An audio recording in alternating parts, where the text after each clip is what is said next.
Olá, vamos conversar um pouco sobre a conduta nas lesões intraepiteliais de baixo grau, também conhecidas como LSIL, da sua denominação em inglês no sistema Bethesda. Essa apresentação faz parte do curso preparatório para a prova de título de qualificação em patologia do trato genital inferior e colposcopia em 2021 e baseia-se fortemente nas diretrizes brasileiras para o rastreamento do câncer do colo do útero.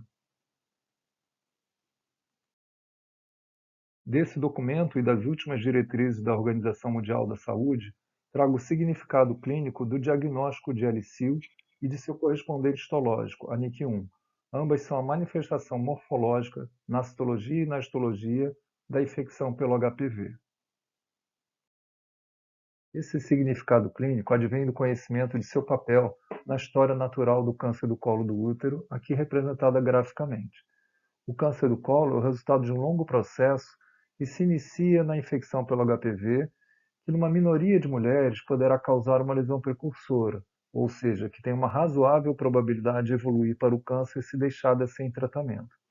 A infecção é muito frequente na segunda década de vida, quando a maioria das mulheres inicia sua atividade sexual e apresenta resolução espontânea na maioria das vezes. Já as lesões precursoras são mais frequentes a partir da metade da segunda década de vida, atingindo sua maior frequência entre a terceira e quarta décadas. São doenças diferentes, uma de natureza infecciosa, inflamatória e autolimitada, causada por tipos de HPV não oncogênicos, em que o vírus está geralmente epissomal, ou seja, não incorporado ao DNA das células hospedeiras. São as lesões de baixo grau.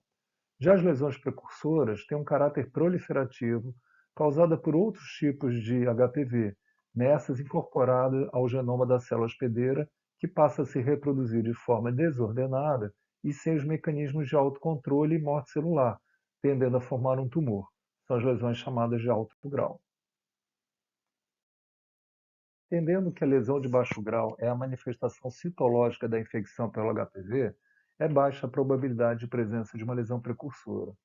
Dessa forma, a recomendação das diretrizes brasileiras é que mulheres com diagnóstico citopatológico de LSIL devem repetir o exame citopatológico em 6 meses na unidade de atenção básica. Se a histologia de repetição for negativa em 2 exames consecutivos, a paciente deve retornar à rotina de rastreamento citológico trienal na unidade de atenção básica.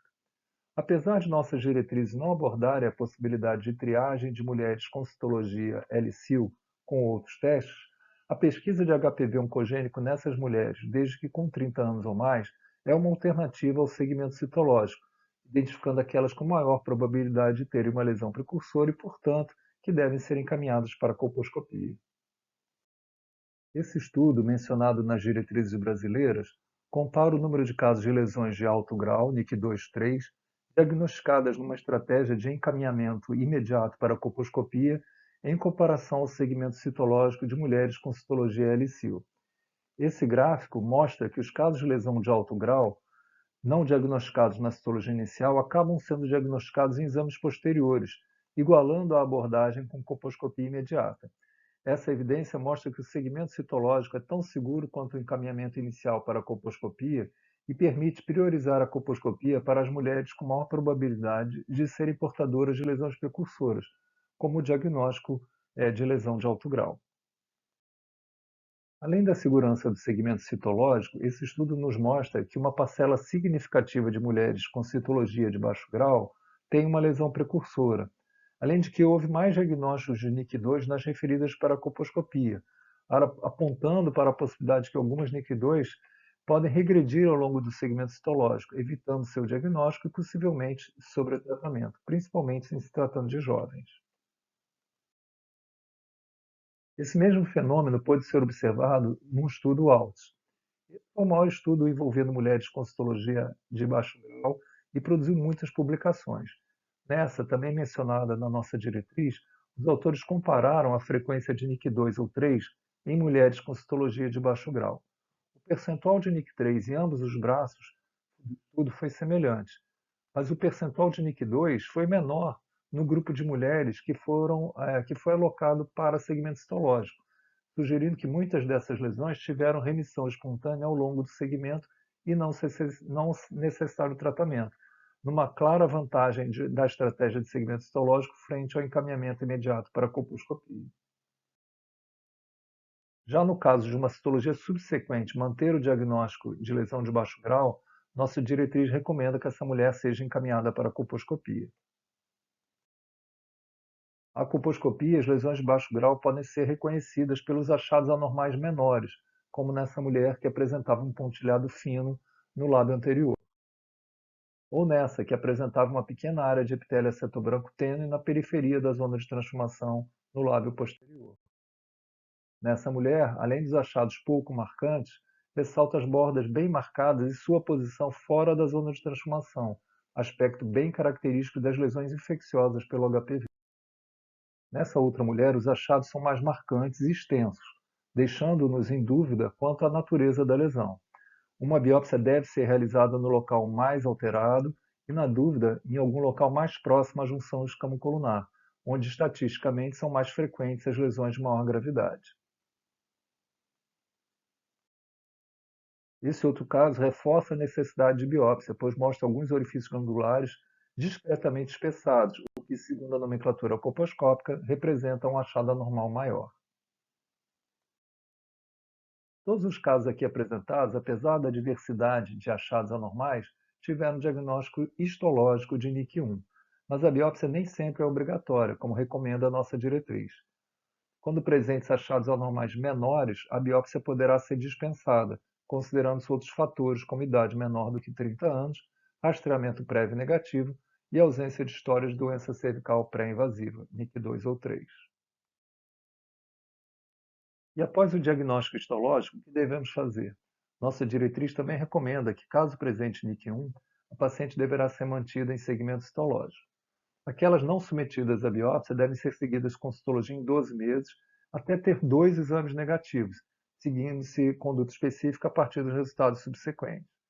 Também ressalta que, na persistência de NIC1 por 24 meses, a manutenção do segmento ou o tratamento são aceitáveis, sendo recomendada a individualização considerando-se a idade, paridade e preferências da paciente. Gostaria de discutir os objetivos do segmento após o diagnóstico de NIC1.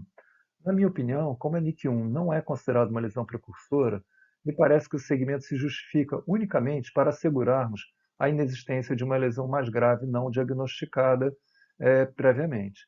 Dessa forma, a decisão de tratar uma mulher com uma lesão que não regride, mas que também não mostra sinais de maior importância, deve ser discutida com a mulher, pensando nas vantagens e desvantagens de manter o segmento.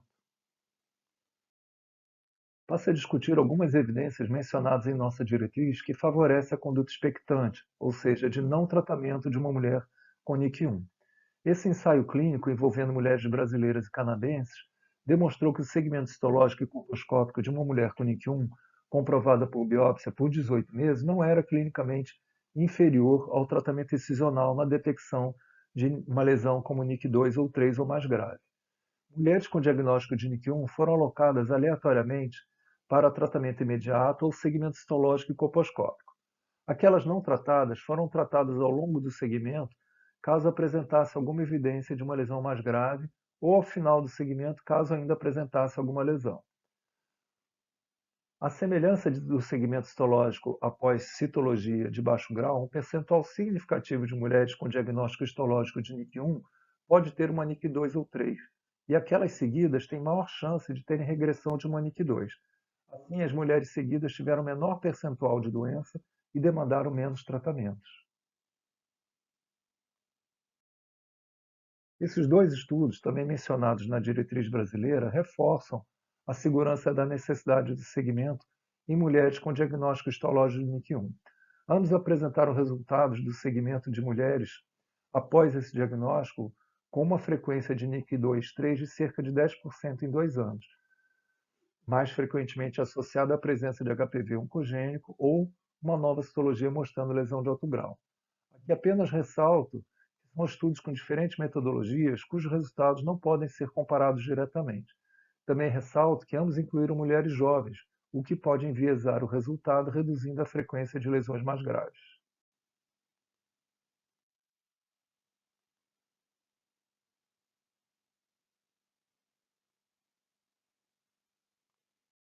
Agora passamos a rever as recomendações de nossa diretriz em situações consideradas especiais, ressaltando o que há de diferença para as demais mulheres. A primeira situação considerada especial é quando esse diagnóstico é feito em mulheres que nem deveriam ter iniciado o rastreamento. Nas mulheres com menos de 25 anos, caso tenham resultado de lesão de baixo grau, deve repetir a citologia em 3 anos. Caso se mantenha essa atipia, deverão manter o segmento citológico trienal até completarem 25 anos. No caso de um novo exame normal, devem reiniciar o rastreamento aos 25 anos.